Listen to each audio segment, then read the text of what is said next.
விதி எண் 55 கவன ஈர்ப்பு தீர்மானமாக எடுக்கிறோம் என்று சொன்னார்கள். அப்படி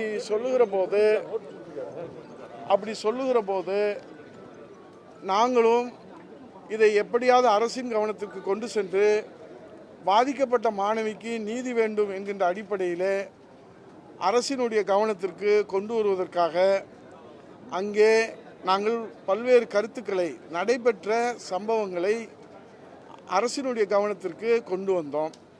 காவல்துறை கையிலே வைத்திருக்கிற முதலமைச்சர் ஸ்டாலின் அவருடைய கவனத்திற்கு கொண்டு வந்தோம்.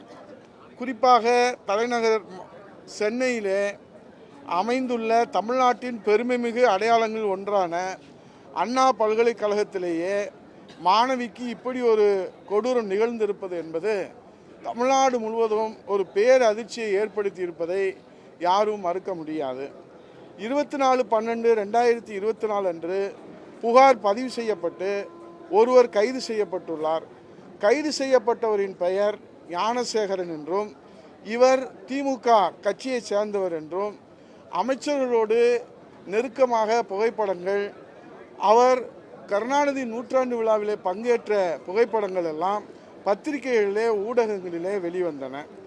இந்த நிலையிலே தான் சென்னை மாநகர காவல் ஆணையாளர் அவருடைய 26/12/2024 பேட்டியில் 24/12/2024 மாலை 4 மணி அளவில் காவல் கட்டுப்பாட்டு அறைக்கு ஒரு புகார் வந்ததாகவும் அண்ணா பல்கலைக்கழக மாணவி ஒருவரும் அண்ணா பல்கலைக்கழகத்தில் பாலியல் புகார்களை விசாரிக்கும் பேராசிரியர் ஒருவரும் இணைந்து கோட்டூர்புரம் காவல் நிலையத்தில் ஒரு புகார் அளித்ததை தொடர்ந்து காவல்துறை நடவடிக்கை எடுக்கப்பட்டதாகவும் தெரிவித்துள்ளார்.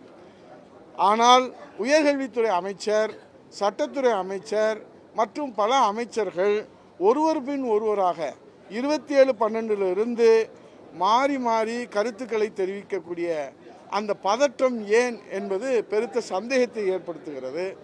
மேலும் உயர்கல்வித்துறை அமைச்சர் பேஸ் குழுவிற்கு 100% புகாரே வரவில்லை என்று முழு பூசணிக்காயை சோற்றிலை மறைக்கின்ற வகையில் அவர் கருத்து சொன்னதுதான் சந்தேகத்தை மேலும் வலிமையூட்டுவதாக அமைந்தது. உங்களுக்கு தெரியும், உச்சநீதிமன்றத்தினுடைய தீர்ப்பு குழந்தைகள் அதே போன்ற பெண்கள் மீது ஒரு குற்றம் நடந்தது என்று சொன்னால் அது குறித்து வருகிற புகார்கள் அடிப்படையிலே பதிவு செய்யப்படுகிற முதல் தகவல் அறிக்கை என்பது வெளியிடக்கூடாது என்பது விதி. அதை உச்சநீதிமன்றமும் உறுதி செய்திருக்கிறது. அப்படி இருக்கிற நிலையில் இந்த வழக்கிலே மட்டும் இந்த எஃப்ஐஆர் என்பது லீக் அவுட் செய்யப்படுவது அது மேலும் மேலும் சந்தேகத்தை வலிமையூட்டுவதாக இருக்கிறது. ஏனென்றால் பாதிக்கப்பட்ட பெண், இது போன்ற பாலியல் வன்கொடுமையிலே பாதிக்கப்படுகிற பெண்கள் துணிச்சலோடு வந்து புகார் கொடுப்பது என்பதை அரிதிலும் அரிதானது. ஆனால் இந்த பெண், பாதிக்கப்பட்ட பெண் உடனடியாக புகார் கொடுத்ததை உடனடியாக வெளியிடுவது என்பது பாதிக்கப்பட்ட பெண்கள் யாரும் காவல்துறையிலே புகார் கொடுப்பதிலே அஞ்சுகிற ஒரு நிலைமையை ஏற்படுத்துவதாக இது கருதப்படுகிறது. ஆகவே இது குறித்து மாண்பு முதலமைச்சர் அவர்கள் பதில் சொல்லுகிற போது இதற்கு நாங்கள் பொறுப்பல்ல, இது மத்திய அரசின் கீழே இருக்கக்கூடிய நிக் என்று சொல்லக்கூடிய நேஷனல் இன்ஃபர்மேஷன் என்ற அந்த நிறுவனத்தின் மீது விளக்கம் சொல்லப்பட்டிருக்கிறது என்று பொறுப்பை தட்டி கழிக்கின்றார்கள். ஆகவே எஃப்ஐஆர் என்பது ஒரு காவல்துறையினுடைய அந்த கட்டுப்பாட்டிலே தான் அது இருக்கும். அது எப்படி வெளியானது, ஏன் வெளியானது? இப்போது அரசு கோப்புகள் எல்லாம் இது போன்று வெளியிட்டு விட்டு இது டெக்னிக்கல் எரர் என்று சொல்லி இந்த அரசு தப்பித்துக் கொள்ளலாமா? ஆக இது எல்லாம், இந்த சம்பவங்கள் எல்லாம், தொடர் சம்பவங்கள் எல்லாம் பார்க்கிற போது ஒரு பெருத்த சந்தேகம்.